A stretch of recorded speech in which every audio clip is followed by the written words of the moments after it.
हरे कृष्णा, राधे राधे। देवी लक्ष्मी की भक्ति का दीप आपके घर सदैव जलता रहे।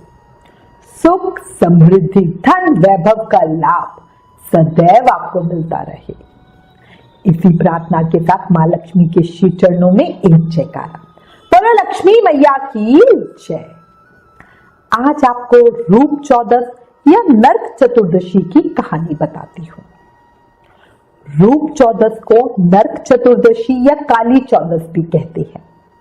ये कार्तिक महीने में कृष्ण पक्ष की चतुर्दशी तिथि को आती है। बंगाल में ये दिन मां काली के जन्मदिन के रूप में मनाया जाता है, काली चौदस के तौर पर। दिवाली के 5 दिन के त्योहार में धनतेरस के बाद ये दिन आता है, जिसको हम छोटी दिवाली भी कहते हैं। इसके बाद बड़ी दीपावली मतलब लक्ष्मी पूजन अगले दिन किया जाता है। उसके बाद अन्नकूट और गोवर्धन पूजा आती है। बाद में भैया दूज। ये 5 दिन का उत्सव होता है ना। इस दिन स्नान आदि से निपट कर यमराज का तर्पण करके 3 अंजलि जल अर्पित किया जाता है। शाम के समय दीपक जलाए जाते हैं। 13, 14 और अमावस्या तीनों दिन दीपक जलाने से यम यातना से मुक्ति मिलती है और लक्ष्मी जी की कृपा मिलती है, उनका साथ बना रहता है, उनका आशीर्वाद मिलता है। अच्छा, एक चीज आपको याद ही होगी, कार्तिक स्नान नियम में एक नियम होता है कि हमें पूरे कार्तिक के महीने शरीर पर तेल नहीं लगाना चाहिए, पर रूप चौदस के दिन सुबह जल्दी उठकर शरीर पर तेल की मालिश की जाती है। कुछ लोग तेल में हल्दी, गेहूं का आटा, बेसन आदि मिलाकर उपटन बनाकर इसे शरीर पर लगाकर फिर नहाते हैं। नहाने के पानी में चीचड़ी यानी अपमार्गा के पत्ते भी डाले जाते हैं। इस स्नान को अभ्यंग स्नान कहते हैं और ये बड़ा महत्वपूर्ण होता है और बड़ा अच्छा होता है।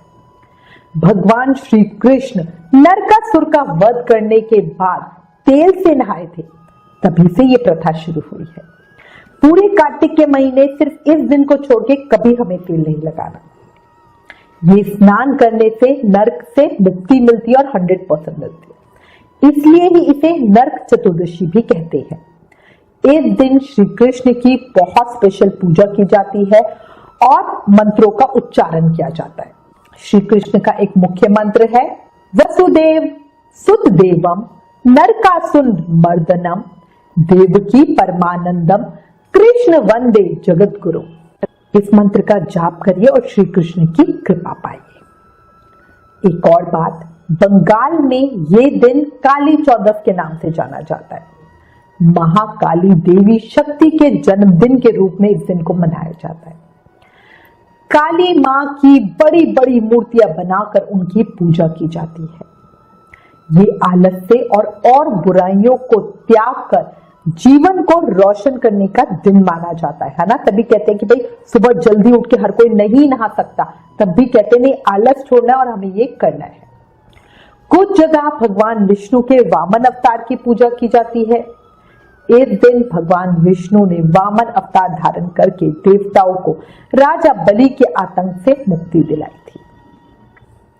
भगवान ने राजा बलि से वामन अवतार के रूप में 3 पैर जितनी जमीन दान के रूप में मांगकर उसका अंत किया था।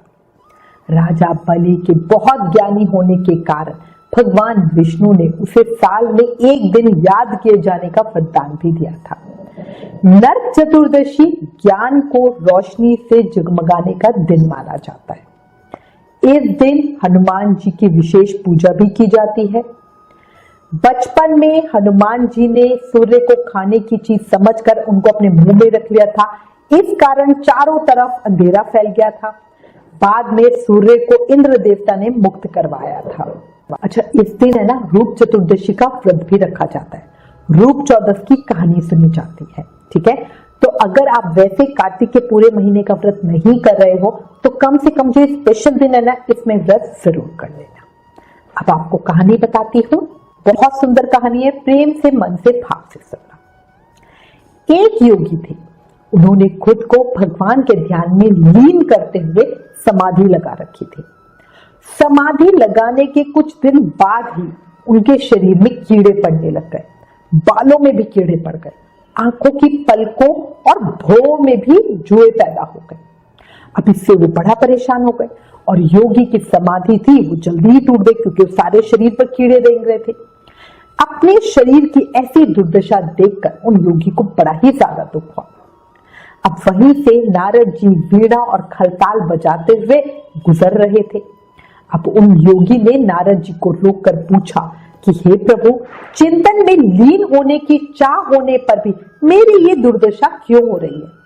तो नारद जी बोले, हे योगी राज, आपने प्रभु चिंतन तो किया लेकिन देह आचार नहीं किया।